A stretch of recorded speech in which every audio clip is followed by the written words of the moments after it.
Musicians हैं, जितने भी संगीतकार हैं, वो अपना जो स्केल है यानी कि तानपुरे का जो स्केल है उस पे निरंतर अभ्यास करते हैं।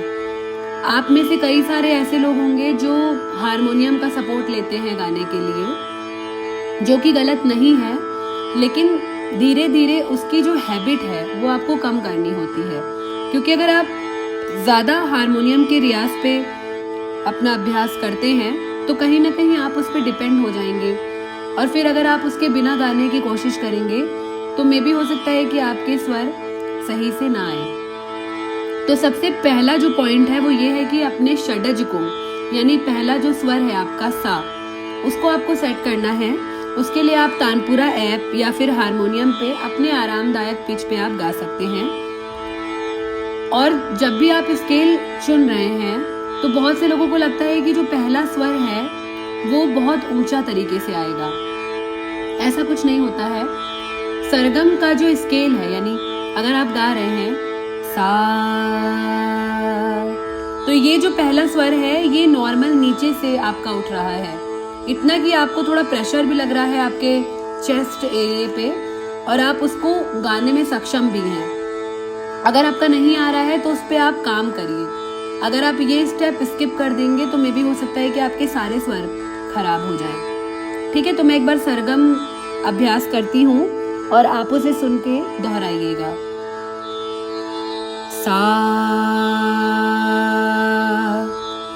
सा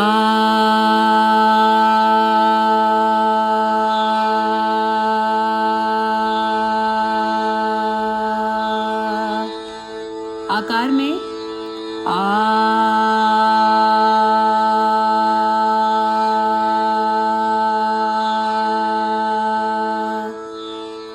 ये रिपीटेशन मोड में आपको करना है कम से कम 5 से 10 बार। एक बार फिर करेंगे आकार में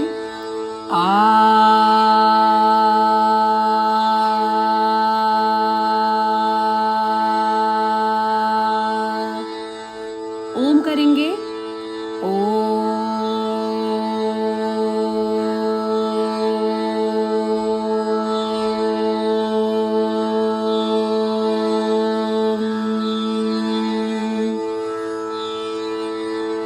अब देखिए, जैसे हर स्वर को लंबा खींचने का आप कोशिश करिएगा और मिलान करिए, तानपुरे के साथ आप उसका मिलान करिए। तो यूजुअली जो गर्ल्स होती हैं उनका जो पैमाना है, उनका जो स्केल है वो चौथी काली से 5वीं काली पे रहता है, और जो हमारे मेल पर्सन्स होते हैं उनका जो पैमाना है वो B स्केल से D स्केल तक में रहता है।